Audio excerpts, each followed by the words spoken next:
Hi, strawberries. I'm having another girly cry, and I'm just gonna start recording my girly cries in case anybody else is going through the same thing. Because I'm a fucking Pleiadian, and I just feel like I'm meant to share my emotions. I literally realized this morning that I isolate myself in almost every single aspect of my life to avoid being belittled by somebody else. Like, I had a dream a while ago where I had a brother.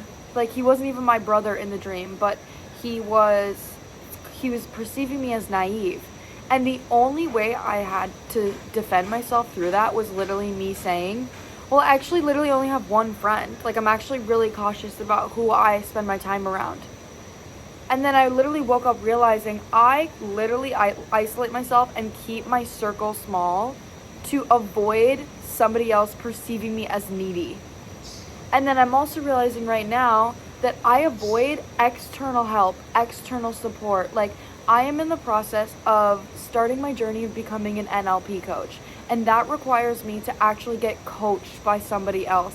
And I'm realizing right now that, first of all, I have an amazing man in my life now. And I'm afraid of disappointing him. Just like I was afraid of disappointing my dad, of being stupid. I'm afraid of failure. And then also, it puts me in a position back in my childhood where I have to learn again.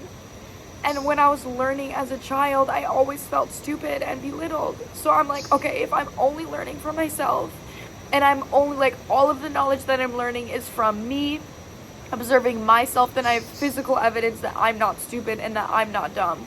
But then if I learn something from somebody else, my brain immediately is like, oh my god, I can't do this, I'm stupid, they're gonna think I'm stupid. And I like literally avoid getting perceived as stupid or dumb so much. Like, I hate that. I literally hate that. And so now I'm just trying to like hold my inner child and being like, you're not stupid. Like, you are insanely capable of this. It doesn't matter what anybody thinks. It only matters what you know you're capable of. I'm so afraid of failure. Like, I'm so afraid of disappointing my dad. I was literally even thinking, because I got my business. I like showed up. I showed up for myself in the darkest times of my life. I learned what I needed to learn. I created my own business. I created my own source of income, and I did that on my own. I did that by myself. So now my dad is proud of me. My dad sees me. He's like, that's amazing that she does that. That's awesome. And now I'm afraid that like one day if I fail, he's not gonna love me anymore. because I'm stupid. Because I'm stupid, and then he's just gonna be like, oh, I knew it all along, she was just fucking stupid. Nobody talks about how hard it is to like get your parents' validation after you've given it to yourself. Because then you're healing a whole entire new wound of maintaining that independence that you were giving to yourself, like maintaining the love. Because once you get the validation from your parents that you never got, and the reason you get it is because you've given it to yourself, so they see you clearly because you see yourself clearly, then you have to work through a whole new cycle of not then relying on the fact that you're getting their validation to keep moving. So I'm also realizing that I literally isolate myself, because if nobody is in my life, then I can't disappoint anybody. But if I fail, I'm the only one that's disappointed in me, and I don't know if anybody else is disappointed in me. It's such a sad perspective to be like, well, I'm just better off alone. If I have no friends and I have no community and I have no lovers, then no one can be disappointed in me if I fail. Instead of looking at it from the perspective of, if I fall, I have someone to help me. And they don't love me just because I'm successful. They love me for who I am.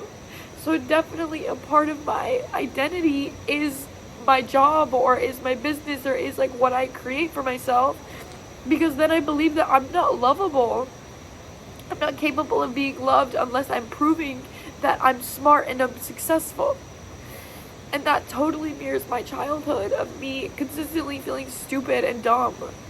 Okay, I want to focus on how to change this belief. I'm processing the emotion right now, which is incredibly needed. But how can I change this belief right now? I am so much more than what I achieve. I am so much more than what I achieve. I am smart. I am capable. I deserve to be supported while I expand. I deserve to be supported while I grow. I will never disappoint myself.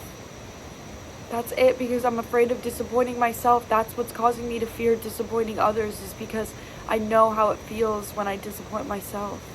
But I can't disappoint myself if I recognize that sometimes things are going to be hard, and then I can get back up and I can keep growing. Like, if I get a coach and then I'm learning and I'm struggling with something, I just need to change the experience I had as a child, of the collective experience that we all had as little girls, of our dads helping us with our math homework and us crying. I'm sorry, but I know that was a collective experience. I'm aware. So I need to change that teaching dynamic and to prove to my inner child that I'm like, you're not being surrounded by teachers like that. You are not that teacher to yourself. Like, I'm not going to have a teacher that's sitting here screaming at me, telling me that I'm doing something wrong. Like, they're going to support me, they're going to help me, because that is what I'm going to attract, and that is how I teach myself. My experience will be different, and the only way I'm going to prove that to myself is if I take action on learning in new ways outside of myself. So I'm going to fucking do that. Oh, I feel so much better.